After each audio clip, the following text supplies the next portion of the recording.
Hello दोस्तों, बात हो फास्ट बॉलिंग की और रिवर्स स्विंग की और उसमें किसी पाकिस्तानी फास्ट बॉलर का नाम ना आए या पाकिस्तान का नाम ना आए, ऐसा हो नहीं सकता। तो ये कहानी है वही जो कि शुरू हुई थी सरफराज नवाज़ के ज़माने से, जो कि रिवर्स स्विंग के पायनियर माने जाते हैं कि सरफराज नवाज़ ने reverse swing fast bowling start की थी। उसके बाद इमरान खान ने उसे मास्टरी किया और ऊंचाइयों तक ले गए। उसके बाद ये यात्रा शुरू हुई इमरान खान के बाद वसीम अकरम और वसीम अकरम के बाद फिर वकार यूनिस। तो आज हम बात करने वाले हैं वकार यूनिस की। ये दौर था 1980s के एंड का ज़माना, 1987-88 का दौर था, जब इमरान खान अपने पीक से थोड़े नीचे ढलान की तरफ थे। हालांकि उस समय भी वो काफ़ी इफ़ेक्टिव थे और दुनिया के सबसे ख़तरनाक तेज़ गेंदबाजों में उनका नाम लिया जाता था। लेकिन उनकी एज जो थी वो 36 ईयर्स के आसपास हो चली थी। तो ये सबको पता था कि अगले 1-2 साल में इमरान खान क्रिकेट से रिटायर हो जाएंगे और उसके बाद पाकिस्तानी फास्ट बॉलिंग की पूरी जिम्मेदारी सिर्फ़ और सिर्फ वसीम अकरम के कंधों पर रहने वाली थी।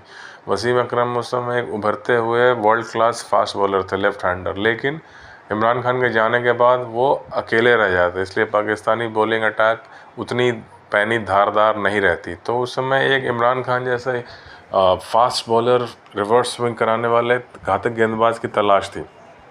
उसी समय वकार यूनुस की एंट्री होती है। वकार यूनुस उस समय मात्र 15-16 साल के एक युवा क्रिकेटर थे।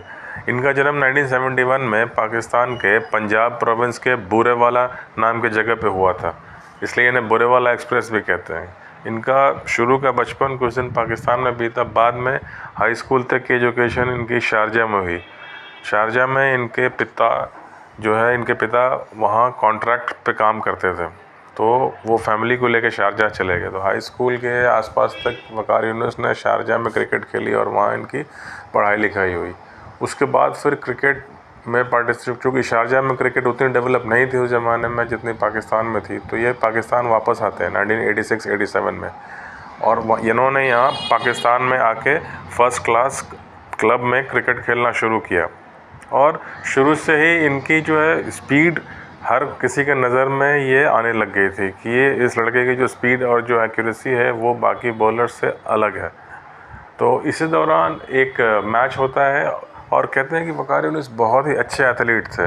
कुछ पाकिस्तानी एक्सपर्ट और यहाँ तक कि वकार यूनुस के अपने शब्दों में इन्होंने कहा था कि I was an all round athlete in college, यानी कि ये एक बहुत ही अच्छे रनर, एथलेटिक्स में पार्टिसिपेट करने वाले थे। इन्होंने स्कूल लेवल पे एथलेटिक्स में पार्टिसिपेट किया था और उसके अलावा बाकी जो दूसरे एथलेटिक्स के फॉर्म होते हैं, जैसे कि javelin thrower, high jump, long jump, इनमें भी ये कॉलेज लेवल पे जो है ये चैम्पियन रहे हैं। तो एक फास्ट बॉलिंग में कहते हैं कि जो इंसान जितना अच्छा एथलीट होता है उतना ही अच्छा फास्ट बॉलर हो सकता है। तो ये इनके साथ था। ये इनका रनअप अगर आप अभी, तो आजकल के युवा शायद नहीं जानते होंगे, लेकिन यूट्यूब पे वीडियो पड़ी है, अगर आप देखेंगे तो बिल्कुल ऑलमोस्ट साइड स्क्रीन के पास से भागता हुआ आता था वकार यूनुस। और जो है यॉर्कर लेंथ की बॉल 152-155 की स्पीड पे बिल्कुल डंडे पे लगती थी आके। और इनका जो रनअप होता था उस रनअप में इनकी एथलेटिक्स साफ साफ नज़र आती थी। खैर जो भी है, अब एक और इंटरेस्टिंग बात है पाकिस्तानी टीम में इनके सिलेक्शन की। ये अचानक हुआ। इन्होंने लंबा डोमेस्टिक क्रिकेट नहीं खेला, मात्र 18 साल की उम्र थी और बात थी 1989 की, जब एक सुपर विल्स ट्रॉफी नाम की पाकिस्तानी डोमेस्टिक क्रिकेट टूर्नामेंट चल रही थी, जिसमें पाकिस्तान की यूनाइटेड बैंक और एक दिल्ली 11 नाम के क्लब के बीच में मैच हो रहा था। ये दोनों ही फर्स्ट डिवीज़न क्लब थे और उस मैच को देखने के लिए जो चीफ गेस्ट थे उसमें इमरान खान आने वाले थे। लेकिन कहते हैं कि उस दिन इमरान खान की तबीयत ख़राब थी और वो अपने होटल रूम में बैठ के टेलीविज़न पे ये मैच देख रहे थे। तो वकार यूनुस को बॉलिंग करते हुए देखने के बाद कहते हैं कि तबीयत ठीक ना होने के बावजूद इमरान खान होटल से निकल के गाड़ी लेके खुद मिलने आए थे वकार यूनुस से कि ये कौन लड़का है जो बड़ी तेज़ बॉलिंग कर रहा है, जो टेलीविज़न पर दिख रहा था। उन्होंने नाम लिया, तब लोगों ने बोला ये वकार यूनुस है। तो इमरान खान खुद आके उससे मिलते हैं और कहते हैं कि अगले कुछ महीनों में शारजा टीम जाने वाली, उसके बाद इंडिया आएगी पाकिस्तान खेलने नवंबर 1989 में, इसलिए आप रेडी रहो। पाकिस्तानी कैंप में आप जाओगे और प्रैक्टिस करोगे हमारे साथ, और मोस्ट प्रोबेबली हो सकता है कि जब इंडिया खेलने आए, इंडिया का एक दौरा था पाकिस्तान में 1989 के एंड में, जिसमें 4 टेस्ट मैच और 4 या 5 वनडे थे, उसमें तुम्हें खेलने का मौका मिल सकता है। ये किसी सपने से कम नहीं था वकार यूनिस के लिए। वकार यूनिस अपने ही एक इंटरव्यू में कहते हैं कि इमरान खान को उस ज़माने में आमने सामने देखना ही बहुत बड़ी बात थी। आमने सामने मुलाकात होने के बाद उन्होंने जब मुझे सीधा पाकिस्तान टीम में आने की तैयारी करने के लिए कहा तो ये मेरे लिए किसी सपने से कम नहीं था। तो उसके बाद पाकिस्तान के लिए वकार यूनिस ने अपना डेब्यू किया नवंबर 1989 में। ये वही टेस्ट मैच था जिसमें कि इंडिया की तरफ से सचिन तेंदुलकर ने भी डेब्यू किया था।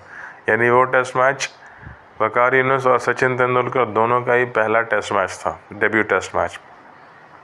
और उस टेस्ट मैच में हालांकि वो टेस्ट मैच ड्रॉ हो गया था, लेकिन 4 विकेट लिए थे वकार यूनिस ने, और जिसमें कपिल देव और सचिन तेंदुलकर के विकेट भी शामिल थे। तो उससे एक मार्क बना ली थी उन्होंने उसी समय। और उसके बाद ये समझ में आ गया था कि अब इमरान खान का उत्तराधिकारी आ गया है, और उसके 1.5-2 साल के बाद इमरान खान रिटायर हो जाते हैं। और फिर 1992-91 से लेके 93-94 जो अर्ली 90s का जो एक पीरियड था, उस समय वकार यूनिस और वसीम अकरम की जोड़ी ने जो कोहराम मचाया था वर्ल्ड क्रिकेट में, ये शायद उसके आगे या पीछे वेस्ट इंडीज़ ने ही किया था अर्ली 80s में, जब उनके चारों फास्ट बॉलर होते थे। नहीं तो फिर वकार यूनिस और वसीम अकरम की जोड़ी ने किया था। एक बार मुझे याद आता है 1993-94 के न्यूजीलैंड सीरीज़ में न्यूजीलैंड को जीतने के लिए मात्र 132 रन चाहिए थे 4th इनिंग में, लेकिन उनकी पूरी टीम 95 के आसपास ऑल आउट हो गई थी, जिसमें वकार यूनिस ने 5 और वसीम अकरम ने 5 विकेट लिए थे। ऐसे ऐसे कई और कारनामे हैं। एक साउथ अफ्रीका के अगेंस्ट मुझे मैच याद आता है, अगर आप यूट्यूब पर देखेंगे तो उसमें मिलेगा, जब साउथ अफ्रीका को जीत के लिए मात्र 50 रन चाहिए थे। वो एक वनडे इंटरनेशनल मैच था और उसके 8 विकेट अभी हाथ में थे। उस समय वकार यूनिस आते हैं और उन्होंने 5 विकेट लिए लगातार अपने सेकंड स्पेल में आके, और साउथ अफ्रीका वो मैच हार गई, 50 रन से पहले ही ऑल आउट हो गई।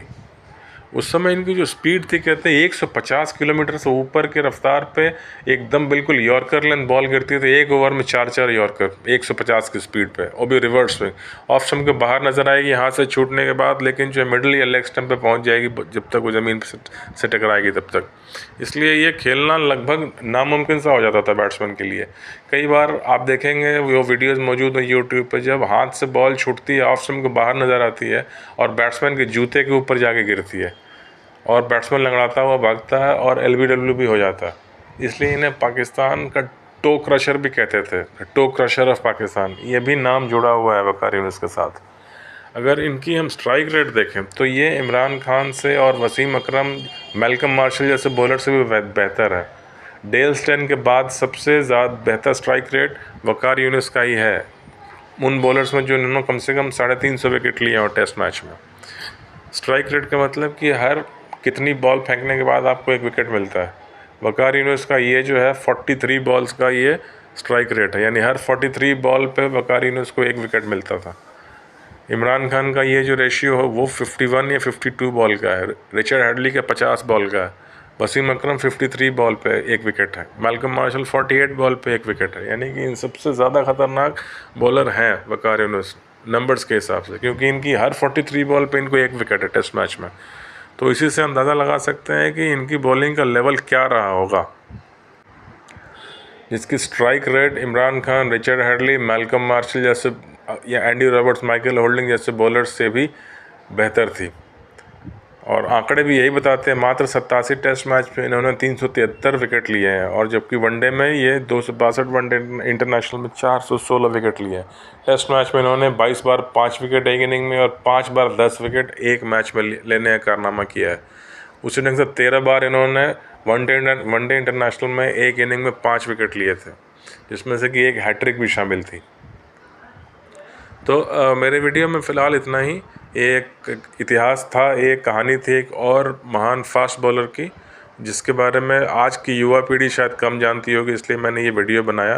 यदि मेरा वीडियो अच्छा लगा हो तो प्लीज़ इसे लाइक कीजिए, सब्सक्राइब और अपने दोस्तों के साथ शेयर भी कीजिए, ताकि मैं इसी तरह की और इंटरेस्टिंग नॉलेज वाली कोई एक इंटरेस्टिंग टॉपिक लेके आपके सामने आऊँ, चाहे वो स्पोर्ट्स रिलेटेड या किसी और भी विषय से रिलेटेड हो सकती है। ऐसी बातें जिसमें कुछ हिस्ट्री हो, नॉलेज हो, और आम लोग, जनरल पब्लिक कम जानती है इसके बारे में। बहुत बहुत धन्यवाद।